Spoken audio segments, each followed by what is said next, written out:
Hello! Welcome back to అనుతో ప్రాణం. అందరూ ఎలా ఉన్నారు? నేనైతే చాలా బాగున్నాను. మీరు కూడా బాగుండాలని మనస్ఫూర్తిగా కోరుకుంటున్నాను. చాలా రోజులైపోయింది నేను వీకెండ్ వ్లాగ్స్ తీసి. నా సాటర్డే వ్లాగ్ ఎలా ఉందో మీరే చూసేయండి.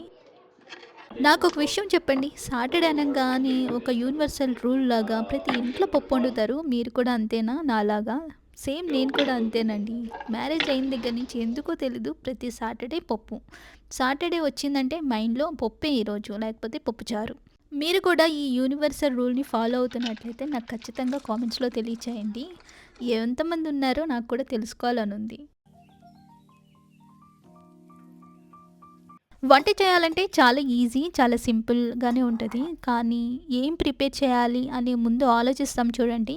అప్పుడుంటది మైండ్‌లో. ఎగ్జామ్‌కి కూడా అన్ని సార్లు ఆలోచించాం. ఇది కరెక్ట్ ఆన్సరా? కాదా? అని. కానీ రెసిపీ కుక్ చేసేటప్పుడు మాత్రం ఇంట్లో వాళ్ళకి అది నచ్చిద్దా? ఇది నచ్చిద్దా? అని అనుకుంటాం. అవును కదా! 10 మినిట్స్ బాగా ఆలోచించిన తర్వాత పప్పయితే ఖచ్చితంగా ఉంటది. మరి సైడ్ డిష్ కూడా కావాలి కదా! మనం పక్కన పప్పులోకి నంచుకోవటానికి. సరే బెండకాయ ఫ్రై చేద్దాం అనుకున్నా. కానీ జాను వచ్చి, "లేదు మమ్మీ ఈరోజు బెండకాయ ఫ్రై అస్సలు బాగోదు పప్పులోకి. కాలీఫ్లవర్ అయితే బావుంటది" అంది. నాకు మైండ్‌లో అదేంటి పప్పులోకి కాలీఫ్లవరే ఎందుకు నచ్చిద్ది? అంత స్పెసిఫిక్‌గా ఎందుకు చెప్తుంది అని అనుకుంటే అప్పుడు చెప్తుంది, "మమ్మీ మొన్న కాలీఫ్లవర్ ఫ్రై చేసావు కదా! చాలా బావుంది. నాకు బా నచ్చింది. ఈరోజు కూడా నాకు అదే తినాలనిపిస్తుంది. కుక్ చేస్తావా?" అని అడిగింది. సరే అని చెప్పి జాను కోసం కాలీఫ్లవర్ ఫ్రైని కుక్ చేద్దామని ప్రాసెస్ అయితే స్టార్ట్ చేశాను. కాలీఫ్లవర్ కుక్ చేసుకునేటప్పుడు జాగ్రత్తగా కుక్ చేసుకోండండి. ఎందుకంటే పురుగులుంటాయి. జాగ్రత్తగా ఒలుచుకోండి. అలాగే వేడి నీళ్ళలో ఉడకపెట్టుకోండి. దానివల్ల ఏమవుతదంటే పైన కెమికల్స్ ఉంటాయి. ఈజీగా పోతదనమాట.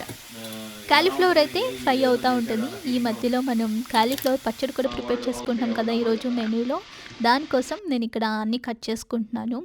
మీలో ఎంతమందికి వెజిటబుల్స్‌తో పచ్చళ్ళు చేసుకోవాలంటే ఇష్టమో నాకు కామెంట్స్‌లో తెలియచేయండి. పప్పు కూడా ఉడికిపోయింది. అది కూడా స్టవ్ ఆఫ్ చేసుకొని పక్కన పెట్టేసుకున్నా. ఈలోపు నాకు బాగా దాహంగా ఉంది. ఏదైనా చల్లగా తాగాలనిపిస్తుంది. ఫ్రిడ్జ్‌లో కూల్ డ్రింక్ ఉందనుకోండి, ఇలా కోక్ టిన్ ఉందనుకోండి, అసలు మనం ఎందుకు ఆగుతాం? మనకు సందర్భం ఉండదు, పాడుండదు. ఎప్పుడు కావాలంటే అప్పుడు తాగటమే. నాకు కూడా అంతే. కూల్ డ్రింక్ చూస్తే ఎందుకో తెలీదు. తాగేయాలి, తాగేయాలి అనిపిస్తది. మీరు కూడా ఇంతేనా? ఈ క్లిప్‌లో ఒక చిన్న డిఫరెన్స్ ఉంది. మీలో ఎవరైనా అబ్జర్వ్ చేసినట్లయితే నా కామెంట్స్‌లో తెలియచేయండి. కాలీఫ్లవర్ ఫ్రై అయితే రెడీ అయిపోయింది. సెపరేట్ బౌల్‌లోకి తీసేసుకుందాం. మీలో ఎంతమంది కర్రీ అయిపోయిన తర్వాత బౌల్‌లోకి తీసేసుకుంటారు? నేనైతే అదే ప్యాన్‌లో ఉంచనండి. ఎందుకంటే కర్రీ ఇంకొంచెం ఓవర్ కుక్ అయిపోతది కాబట్టి. ఈరోజు పప్పు కొంచెం డిఫరెంట్‌గా ట్రై చేద్దాం అనుకున్నా. టొమాటో పప్పులో చింతపండు యాడ్ చేస్తాం కదా పులుపు కోసం. కానీ ఈరోజు నేను చింతపండు కాకుండా నిమ్మకాయ రసం యాడ్ చేశాను. టేస్ట్ ఎలా వస్తదనుకున్నా.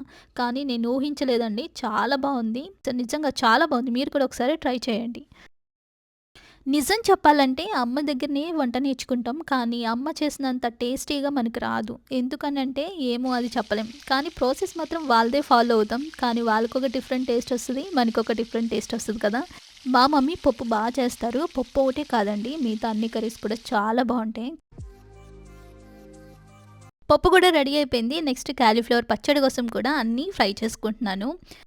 మేము హైదరాబాద్‌లో ఉన్నప్పుడు మమ్మీ వస్తూ ఉండేవారు. అప్పుడు ఇలాగే కుక్ చేసినప్పుడు చాలా గిన్నెలయిపోయాయి. అప్పుడు మా మమ్మీ అనేవారనమాట. ఒకే ఒక డైలాగ్ వచ్చేది. "ఎందుకే ఇన్ని గిన్నెలు అవు చేసావు? చేసే ఒక వంటకి" అనేవారు. నాకిప్పటికి నవ్వొస్తది. ఇప్పుడంటే అలా కాదులెండి. ఇప్పుడు చాలా మారిపోయాననుకోండి. నాకు తెలిసి ప్రతి అమ్మ ఇలాంటి డైలాగ్ వేస్తారు. మీ లైఫ్‌లో కూడా ఇలాంటి అమ్మ డైలాగ్స్ విని ఉంటే నాకు కామెంట్స్‌లో తెలియచేయండి. కాసేపు మాట్లాడుకుందాం. అలాగే నవ్వుకుందాం.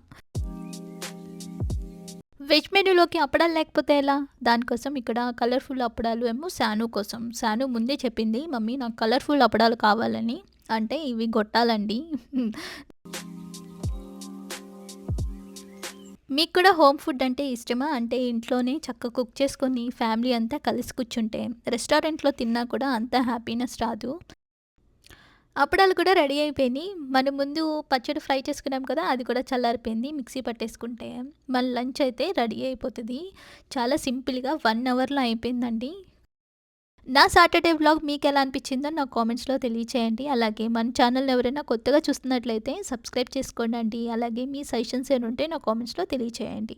ఇంకో వీడియోలో కలుసుకుందామా? అంతవరకు మీరు జాగ్రత్తగా ఉండండి. Take care. Bye bye.